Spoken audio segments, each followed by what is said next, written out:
Good shepherd. சொல்லுங்க, நல்ல மேய்ப்பன். நல்ல சத்தமா சொல்லணும், நல்ல மேய்ப்பன். Good shepherd became a good leader.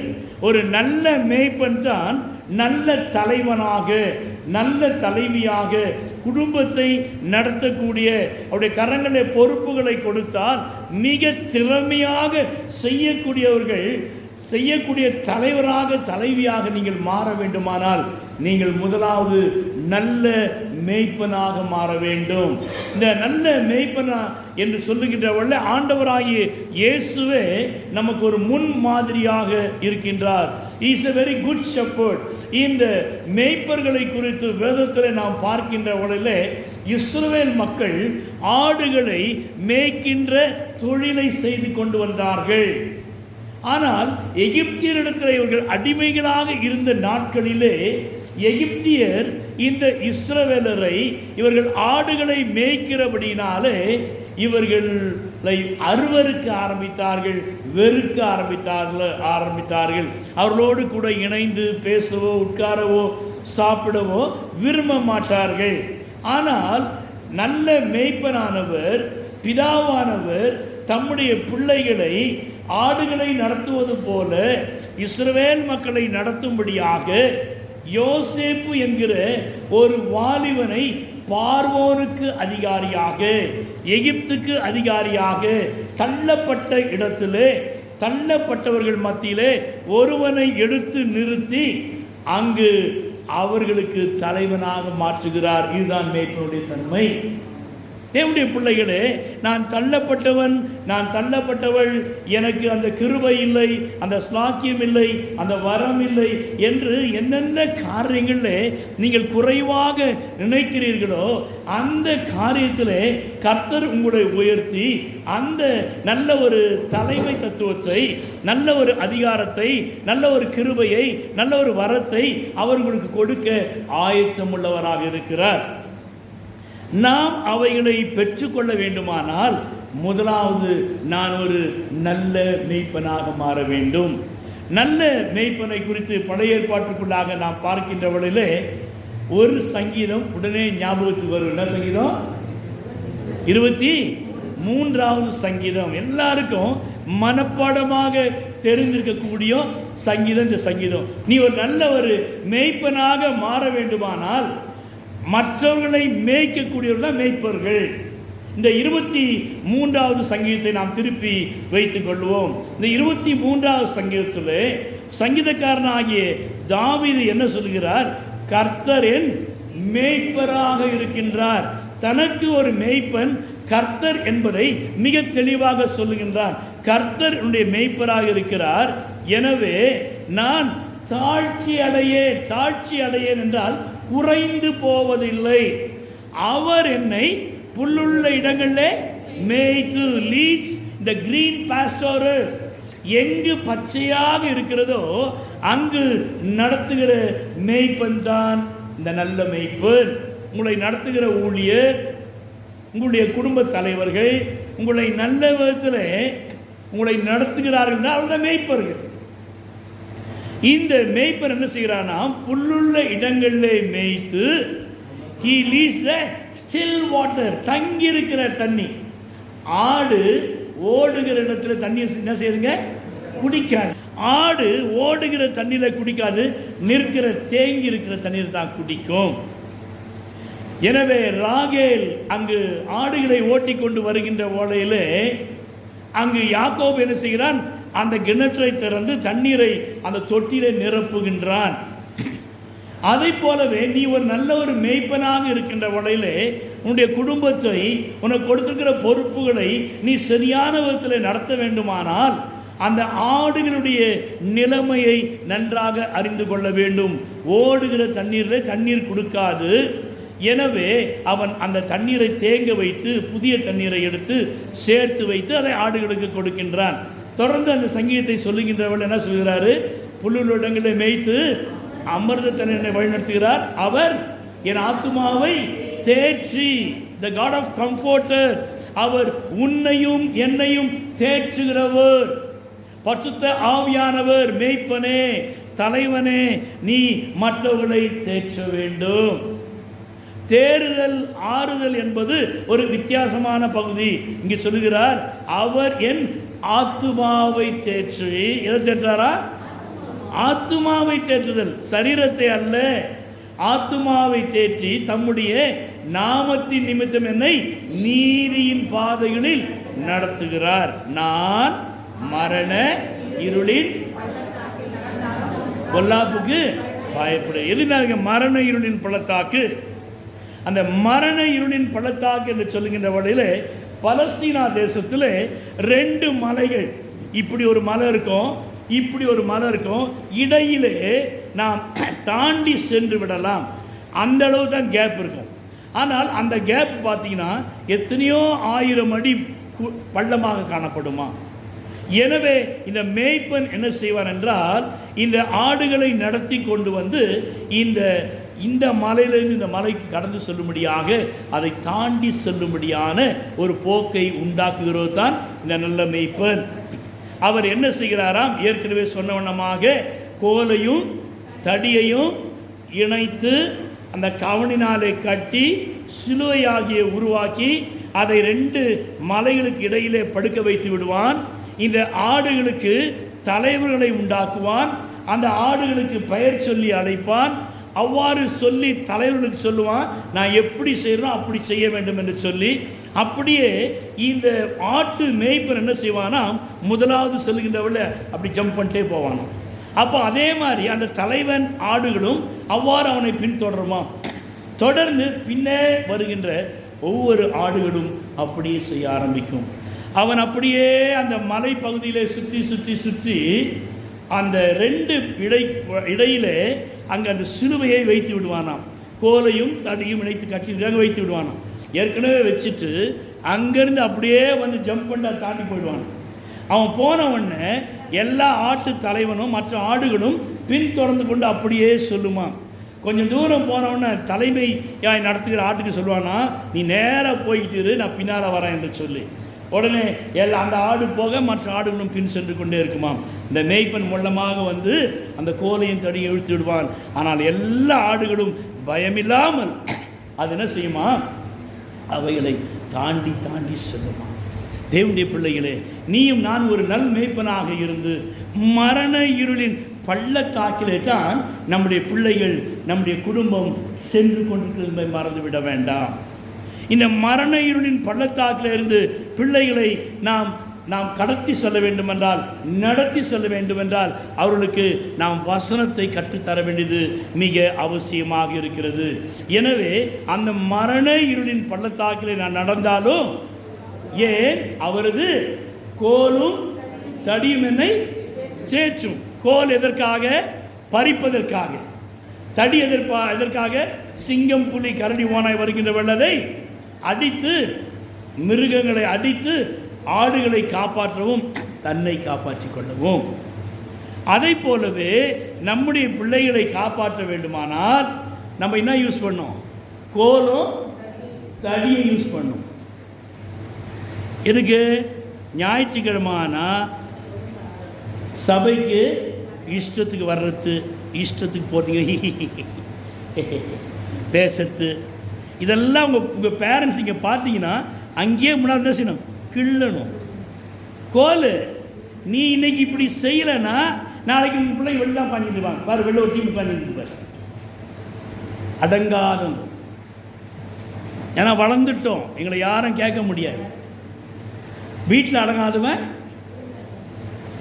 நான் சொல்லுங்க, அவர் அடக்குவார். யார் அடக்குவார்? அவர் அடக்குவாரியா. எனவே உங்கள் பிள்ளைங்களை தேறுதல் என்பது எது? கோலும் தடியும். வசனத்தை படிக்க வைக்கணும், ஒழுங்காக சர்ச்சுக்கு வர வைக்கணும். பைபிள் கொண்டாந்தீங்களா? ஒன்றும் கிடையாது. எக்ஸாமுக்கு மாத்திரம் அம்மா பேடு வாங்கிக்கிடு, அம்மா பேனா வாங்கிக்கிடு, ஏம்மா இதை வாங்கிக்கிடு. 1க்கு 2 பேனா, அரகுர அம்டனுக்கு 58 அருவானா. ஒரு சில பிள்ளைங்க பார்த்தீங்கன்னா பேனா இவ்வளோ வச்சுருப்பாங்க, ஆனால் ரேங்க் எட்டாவது வரும், முட்டை வரும். தேவனுடைய பிள்ளையே, உன் கோலம் உன் தடி என்ன செய்யணும்? உன் பிள்ளைகளை எப்படி கேட்டணும்? டக் டக் டக்குன்னு போட்டு இன்றைக்கு தீர்மானம் எடுங்க, உங்கள் பிள்ளைங்க நல்ல மேய்ப்பொருளாக வருங்க. அந்த மாறப்போம். இந்த வசனத்தை மனப்பாடம் பண்ண சொல்லுங்க. மனப்பாடம் பண்ணாதான் மதியானம் சாப்பாடு. எங்கள் வீட்டில் அப்படி தான் வளர்த்தாங்க. எனவே அந்த கோலும் தடியும் அவர்களை தேட்டும்.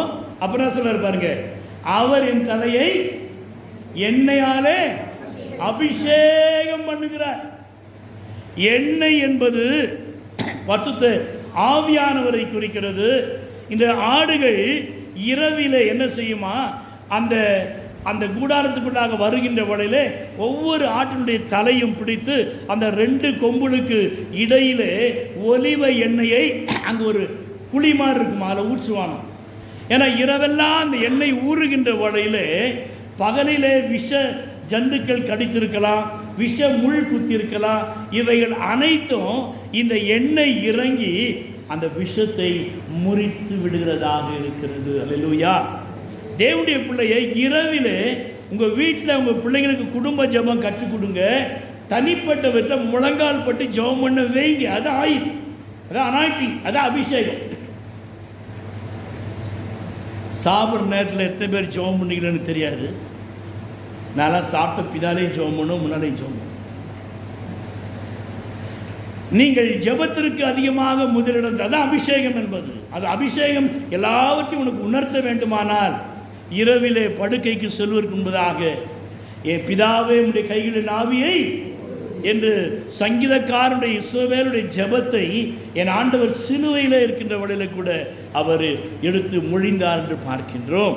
எனவே தேவனுடைய பிள்ளைகளே, இரவிலே உங்கள் பிள்ளைங்க தூங்குறதுக்கு முன்னால் என்ன கற்றுக் கொடுங்க? நீங்கள் நாங்களே ஜெபம் பண்ண மாட்டோம், நாங்களே என்ன செய்ய மாட்டோம், ஜெபம் பண்ண மாட்டோம். டீயான்னு பார்த்துக்கின்னு பிள்ளைங்களை உட்கார வச்சு பார்த்துக்கின்னு அப்புறம் அப்படியே தூங்கி விழுந்துட்டு அப்படியே படுத்துருவோம்.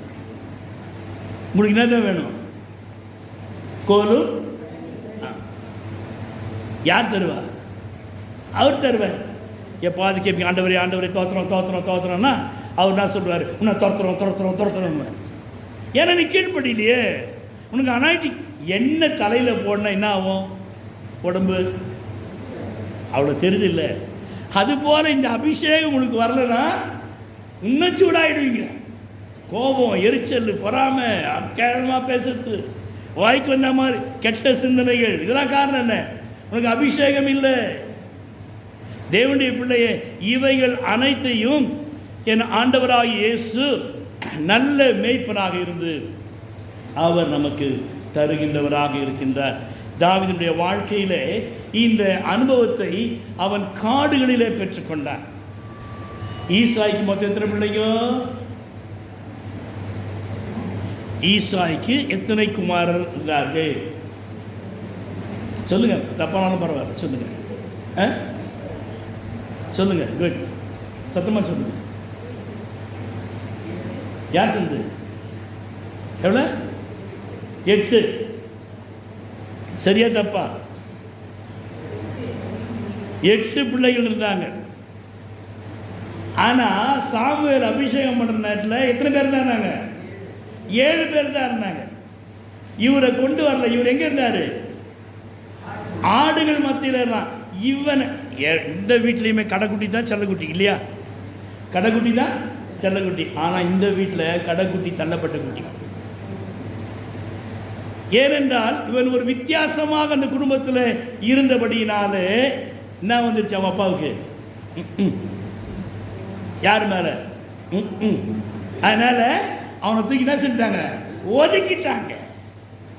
தேவனுடைய பிள்ளையே, அந்த அபிஷேகம் சரியில்லைன்னா இப்படிதான் குடும்பத்தில் பிரச்சனை வரும். ஆனால் கர்த்தர் யாரை ஒதுக்கினார்களோ அவரைத்தான் என் கர்த்தர் தலைவனாக தெரிந்து கொள்ளுகின்றார். அல்லேலூயா.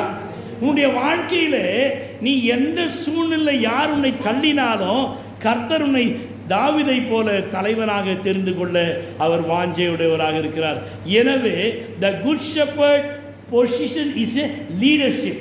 அதாவது ஒரு நல்ல மேய்ப்பனுடைய அந்த ஸ்தானமானது அவன் தலைவனாக இருக்க வேண்டும் என்று சொல்லி, எனவே உங்களுடைய வாழ்க்கையிலே நீங்களும் நல்ல மேய்ப்பனாக இருங்கள்.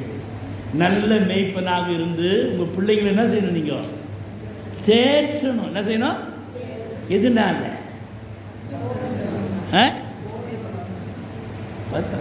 பக்காவாக பேசுகிறோம். தேவ வசந்தனாலே வசனாச்சு கோல் ஒரு அடி எழுந்து இந்த அம்மா அப்படி பில்டப் பண்ணுறாங்க. எதனால? ஆமாம், அடிக்காத மாடு அடி உதவுற மாதிரி. இதெல்லாம் நல்லா தெரிஞ்சு வச்சிருக்கோம்.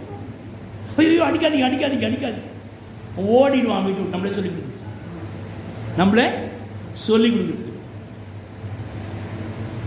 தேவனுடைய பிள்ளைய, உன் பிள்ளையை தேர்த்தக்கள் எப்படி தேர்க்கணும்? அடி ஓத பெறணும்.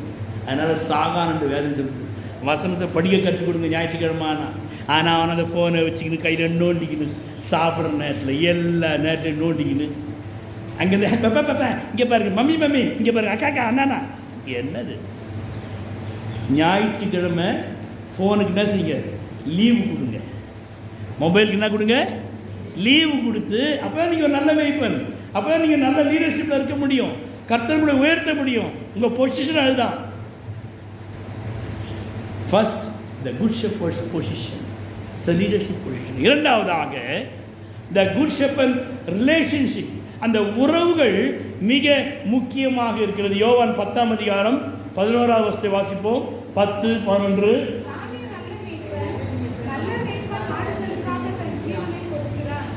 நானே நல்ல மேய்ப்பன், நல்ல மேய்ப்பன் தன் ஆடுகளுக்காக ஜீவனை தருகின்றான். நல்ல மேய்ப்பன். அப்போ உங்களுடைய உறவு உங்களுடைய பிள்ளைகளுக்காக என்ன தரணும்? ஜீவனை தரணும். என்ன தரணும்? ஆமா.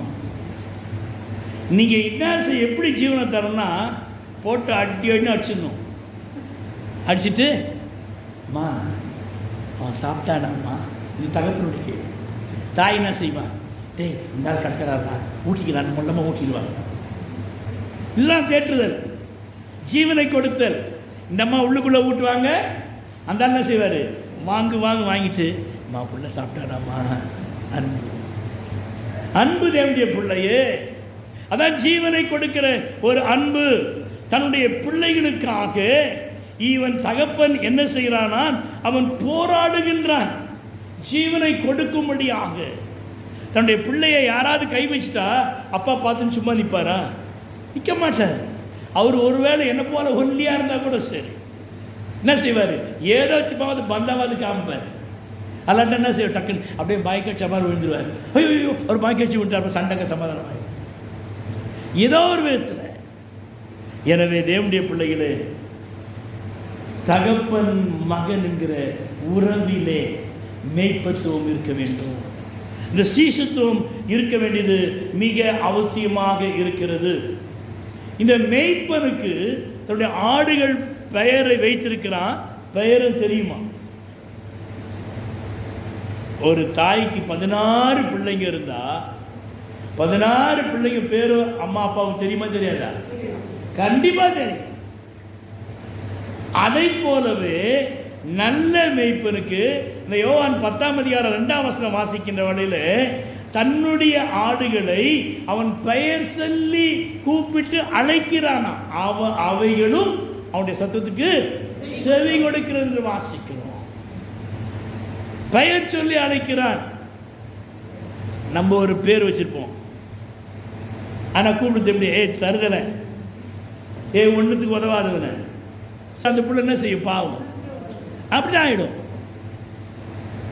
பேருக்கு நல்லா வைப்போம், கூப்பிடுற நல்லது தடிமாடு, பாவம்.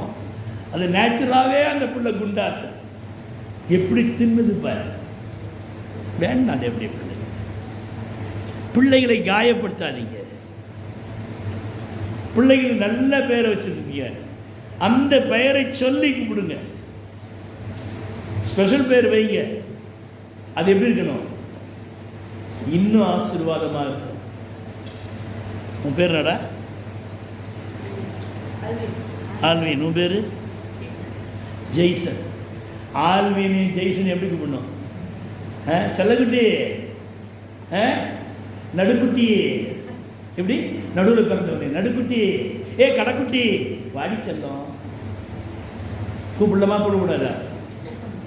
கீழ்ப்படியாத, தடியா. ஸ்கெல்லு நான் எலும்பு தோலுமா இருக்குன்னா ஸ்கெலிட்டனா. எதற்கு? தேவனுடைய பிள்ளைகளே, உங்களுடைய பிள்ளைகளை நீங்கள் பெயர் சொல்லி அழையுங்கள். அந்த சத்தத்தை அது கேட்கின்ற வழியில ஓடி துள்ளி குச்சி ஓடி வரணும். அதுதான் ரிலேஷன்ஷிப். இந்த ஆண்டவராக இயேசு கிறிஸ்து ஆட்டுக்குட்டியை கையில் சுமந்துருக்கார், பார்த்துருக்கீங்களா? யாருக்கு அது மாதிரி இருக்குன்னு ஆசை? நானும் ஏசப்பா கையில் இருக்கணும். Very good, very good. 1 2 3 4 5 6 very good 7 அப்படி தூக்குற மாதிரி அப்படி ஒருத்தர் தூக்குறாரு பாருங்க. எல்லா விஷயம் இருப்பாருங்க. Very good. எல்லாரும் 8 9 10 எல்லாம் அப்படி தூக்கிட்டு இருக்கணுமா? ஏசு கிறிஸ்து வேண்டாம். என்ன சொல்றேன்? வேண்டாம். இந்த ஆட்டுக்குட்டி அவர் தூக்கி வச்சிருக்காரு தெரியுங்களா? இந்த ஆட்டுக்கு ஃப்ரெண்ட்ஷிப் ஒரு பன்னிக்குட்டியோட இருந்துச்சு. எதோட? பன்னிக்குட்டி எப்படி இருக்கும்? என்ன மாதிரி சவுப்பா இருக்கும், அழகா இருக்கும். ஆட்டுக்குட்டி உங்களை மாதிரி கருப்பா இருக்கும். இந்த ஆடு இந்த வெள்ளையை பார்த்து தான் செஞ்சுச்சு, மயங்கிடுச்சு. மயங்கிட்டு மேய்ப்பன் பேச்சை கேட்காம ஆனால் ஒன்றா அந்த பன்னிக்குட்டி இப்படி ஓடும். 2 பேரும் ஒன்றா வளர்றாங்க சின்னதுல இருந்துட்டு. அப்போது ஒரு நாள் பன்னிக்குட்டி சொல்லுது, ஏய் நீ இன்னும் இதையே சாப்பிட்டுட்டு வா, நம்ம சிட்டிலாம் சுற்றி பார்க்கலாம். ஆனால் வனாந்திரத்தையே மேஞ்சிக்கிட்டு இருக்கிய, சாயங்காலம் தான் உன்னை பார்க்குறேன், வா நான் சிட்டிலாம் சுற்றி காமிக்கிறேன்ச்சான். இந்த ஆட்டுக்குட்டிலாம் இப்படி ரொம்ப சந்தோஷம், சிட்டியை பார்க்கலான்னு ஒரு நாள் மேய்ப்பனுக்கு டுமிக்கி கொடுத்துட்டு இந்த ஆட்டுக்குட்டி என்ன செஞ்சுங்க, இந்த பன்னிக்குட்டியோட சிட்டிக்குள்ளே போயிடுச்சு. சிட்டியில் என்ன இருக்குது? இங்கே வண்டி, அங்கே வண்டி, இங்கே குறுக்க வண்டி, அங்கே குறுக்க வண்டி. இது பயந்து போகுது. இது ஒரு தைரியம் போறாரு. கடைசியில் எதிரில் ஒரு லாரி வந்த உடனே பன்னிக்குட்டி சொல்லிச்சா, பயப்படாத, பக்கத்துல என்ன இருக்குது? மோரி இருக்குது, குதிச்சிருவோம் உள்ளேன்ட்டு டபால் குதிச்சான். இதுவும் குதிச்ச உடனே என்ன இருக்காங்க, ஒரு என்னங்க நாத்தம் தாங்க முடியல. சாயங்காலம் மேய்ப்பன் தேடி வருகிறான். அந்த ஆட்டுக்குட்டி அந்த மோரியில மயங்கி கிடக்கு. மேய்ப்பன் என்ன செய்கிறான்? அந்த ஆட்டுக்குட்டியை எடுத்து நம்ம என்ன செய்வோம்? அதை பிடிச்சி, இப்போ உன் பையன் சேர்த்து விடணும்னு செய்யும், பிடிச்சி 4 அடி சனீன எப்படி கேட்குறியா நீ கீழ்படியா நீ சொல்லிட்டு 4 போடுவோம். ஆனால் இந்த நல்ல மேய்ப்பன் என்ன செஞ்சானா, அழகாத தூக்கிக்கிட்டு அதை கொண்டு வந்து கழுவி சோப் போட்டு என்ன செஞ்சார், அழகாக அதை பார்த்துக்கிட்டார். அதுக்கப்புறம் சொன்னார், பார்ப்பா பன்னிக்குட்டிலாம் போவாது, ஆனாலும் இந்த ஆட்டுக்குட்டி என்ன செய்யுங்க, கேட்காது, கீழ்ப்படியாது. இன்னைக்கு இப்படி தான் நிறைய ஆடுங்க இருக்குது சபையில். ஒரு நாள் நாய் போச்சா இதே ஆட்டுக்குட்டி இன்னொரு ஆடு சொல்லிதான், பாரு மேய்ப்பன் பேச்சை மாத்திரம் கேட்கணும், மற்றவங்க பேச்சு கேட்கக்கூடாது. இது மூஞ்சிலாம் மாறி போச்சு. ஏன்? ஆனா ஒன்றா இன்னும் அவர் பேச்ச கேட்கணுமா? அவன் நாங்கள் தெரியாது, எனக்கு இத்தனை நாள் உங்களுக்கு தெரியாதா? எங்கள் அம்மா இல்லையா, எங்கள் அப்பா இல்லையா, இவங்க இல்லையா, அங்கே வச்சுக்கோ சொல்லி தெரியாது உங்களுக்கு. இந்த ஆடு ரொம்ப பேச ஆரம்பிச்சது. பக்கத்தில் ஒரு மாடு என்னது, அந்த மாடு சொல்லிச்சான், ஏய் வா நான் உன்னை கூட்டின்னு போகிறேன், வா உன்னை. ஆமாம், அங்கே நல்லா புல்லுலாம் மேயிலான்னு இந்த மேய்ப்பன் விட்டுட்டு இந்த ஆடு இப்போ யாரோட போச்சு சொல்லுங்க? முதல்ல யாரோட போச்சு? அது யாரு? ரெண்டாவது இப்போ யாரோட போகுது? மாடோட போகுது. அது யாரு? நிச்சயமா நீ நானே இல்லை. ஆமே. இந்த மாடு என்ன செஞ்சான் பாருங்க, மாடு பெருசா இருக்கு, ஆட்டுக்குட்டி எப்படி இருக்குது, சின்னதா இருக்கு. இப்படி போய் போய் போய் போய் கடைசியில் ஒரு ஜங்கிளில் போயிடுச்சு. பெரிய பெரிய அங்கே முள்ளு வேலியில் போய் மாட்டிச்சு. மாடு தப்பிச்சு போயிடுச்சு, ஆடுங்க செஞ்சுக்க மாட்டிச்சு. மறுபடியும் சாயங்காலம் கவுண்ட் பண்ணுறான், 1 2 ஜெய்சனு, அந்த சன்னு, இந்த சன்னு, பிரவீன், அவன் இவன் எல்லாரும் பேரையும் சொல்கிறான். ஆனால் ஒருத்தர் மிஸ்ஸிங். யார் அவர்? ஏற்கனவே ஓடி போனவர். ஏற்கனவே ஓடி போனவர். அப்போ இவரை தேடுறாரு. இவர் மூடுவீங்களா? நம்மளாம் போடலாம்ல சத்தம் போடுங்க பார்க்கலாம். பத்தியா இப்படி தாங்க, இப்படி தான் இந்த மேய்ப்பனை செஞ்சானா அந்த காட்டு பகுதியில் போய் சத்தம் போட்டுனே வந்தானா. ஒரு குறிப்பிட்ட இடத்துல சத்தம் போட்டுன்னு அவர் குட்டி கத்தினவுடனே இவருக்கு ரொம்ப சந்தோஷமாகி போச்சு. மொல்லமாக போய் பார்க்குறாரு, குட்டி அங்கே இருக்குது.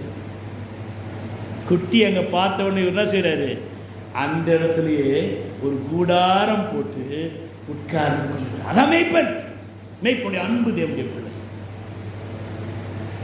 அங்கே சத்தம் கொடுத்துக்கினே இருக்கான், அதுவும் திருப்பி சத்தம் கொடுக்குது. அந்த ராத்திரி அடுத்த நாள் காலை வேளையில் 3 நாட்கள் அவன் ஒவ்வொரு நேரமும் சத்தம் கொடுத்து கொண்டே இருக்கான். அந்த ஆட்டுக்குட்டி அங்கே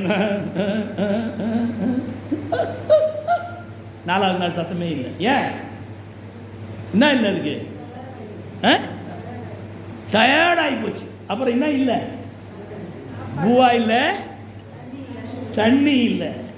பாருங்க, மேய்ப்பன் வந்துட்டு எப்படி அந்த ஆட்டை வந்துட்டு அவன் தேய்ச்சுக்கிறான் என்று சொல்லி எப்போ பார்த்தானோ உடனே ஓடி போனான்னு செய்ய, ஆடு பயந்துட்டு பள்ளத்தாக்கில் போய் விழுந்துடும். எனவே அவன் காத்து கொண்டிருக்கிறான். 4 நாள் ஆச்சு, இவருக்கு சத்தமும் வரல, பலமும் இல்லை. இவர் சத்தம் வந்து உடனே போனார், அந்த ஆட்டுக்குட்டியை தூக்கினார். தூக்கி தான் தோல் மேலே போட்டுக்கின்னு வீட்டுக்கு வந்துட்டு அதை குளிப்பாட்டி கொண்டு ஒரே தட்டினார். எங்க 2 காலில் கொஞ்சம் போச்சு. ஏன் இது அப்படி மெதினே இருக்கிற, அதனால 2 காலையும் தட்டி உடைச்சி மாவு கட்டு போட்டு தோல் மேலே தூக்கின்னு வர்றார், கையில் எடுத்துன்னு வர்றார். புரிதுங்களா? ஏன் கையில் வச்சிருக்காருன்னா, இது யாரு, புதரிலே சிக்குண்டேனே, பயந்து நான் நடுங்கினேனே, என் நேசர் என்னை கண்டார், காயத்தாலே குணமாக்கினார். எதனால குணமாக்கினாரா? காயத்தாலே குணமாக்கினார். தேவனுடைய பிள்ளைகளே, அதுதான் கிறிஸ்துவனுடைய அன்பு, அதுதான் மேய்ப்பனுடைய அன்பு. உன்னையும் என்னையும் அவர் குணமாக்க வல்லவரும் நல்லவருமாக இருக்கிறார் தேவனுடைய பிள்ளை.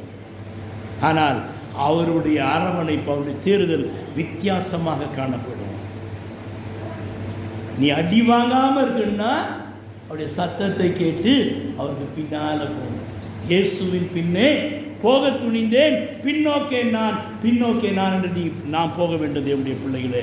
எனவே the relationship of the good shepherd is a father and son. அந்த ஆடுகளுக்காக அவன் ஜீவனை கொடுக்க ஆயத்தமுடையவனாக இருக்கிறான். அந்த ஆடுகளுக்காக அவன் எந்த காரியத்தையும் அவன் துணிந்து செய்கின்றவனாக இருக்கிறான். 3வதாக, the good shepherd is a good talented person. அந்த ஒரு நல்ல மேய்ப்பனுக்கு நல்ல தாளந்துகளை என் தேவன் தருகிறார். உனக்கும் எனக்கும் என் தேவன் நல்ல தாளந்துகளை அவர் கொடுத்திருக்கிறார். தேவனுடைய பிள்ளைகளே, யாருக்கு தாளந்து இல்லை, வர இல்லை, கை தூக்கி பார்க்கலாம். எனக்கு பாட்டு பாட தெரியாது, வசனம் சொல்ல தெரியாது, எனக்கு மியூசிக் வாசிக்க தெரியாது. நிறைய பேர் சொல்லுவாங்க, ஐயா எனக்கு ஒன்றுமே தெரியாதுயா. அது எதில் சொல்லுவாங்க? எப்படி சொல்லுவாங்க? எதில் சொல்லுவாங்க? ஆமாம், வாயில தானே சொல்கிறோம். அப்போ என்ன இருக்குது? வாய் இருக்குது. கழுத அது குரலை இருக்குது, ஆனால் அது என்ன செய்யுதுங்க? தேவனை மகிமைப்படுத்தியா. அதனால தான் அந்த ஆண்டவர் என் கழுதையை தெரிந்து கொண்டார். உனக்கு வரம் இல்லை என்று சொல்வதை காட்டிலும் எதை என் தேவன் கொடுத்திருக்கிறாரோ அதை பயன்படுத்துகிறார். 1 சாமுவேல் 16ஆம் அதிகாரம் 18ஆம் வசனம் வாசிக்கின்ற வேளையில் அந்தரத்தில் இந்த தாவீதை குறித்து வாசிக்கிறோம். 1 சாமுவேல் 16:18 எடுத்தவர்கள் வாசிக்கலாம்.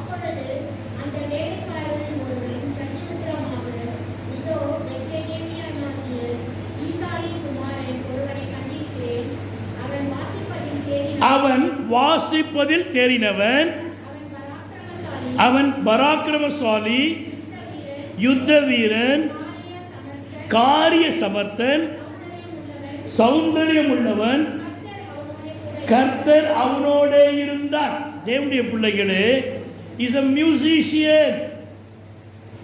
அவன் வாசிப்பதிலே தேறினவன். நமக்கு என்ன இருக்கிறதோ அதில் தேர்ச்சி அடையணும். அவன் வனாந்திரத்திலே ஆடுகள் மத்தியிலே கிண்ணறங்களை, புல்லாங்குழலை இவளை வாசித்தான். வாசித்து ஆடுகளை மயக்கி தன்னுடைய கண்ட்ரோல்ல கொண்டு வந்தான். அவனும் அதில் இன்பம் அடைந்தான். உங்களுக்கு கஷ்டங்கள் வருகின்ற வேளையில, பிரச்சனைகள் வருகின்ற வேளையில, துக்கமாக இருக்கின்ற வேளையில என்ன செய்யணும்? என்ன செய்யணும்? ஜெபம். என்ன பண்ணணும்? ஜெபம் பண்ண முடியுமா? முடியாது. சும்மா சொன்னா ஒரு சண்டை வந்த பின்னால கோயிலுக்கே வர்றதில்லை, ஜெபத்தையே பார்ப்போம். ஆனால் ஒன்று செய்யலாம். என்ன செய்யலாம்? பாடுவே பரவசமாகுவேன் பரந்தோடும் இன்னலே. இன்னல் போக வேண்டுமானால் என்ன செய்யணும்? பாடணும். இந்த இசையமைப்பாளர், இந்த தாவீது எழுதிய சங்கீதம் என்று 150 சங்கீதத்தை வாசிக்கிறோம்.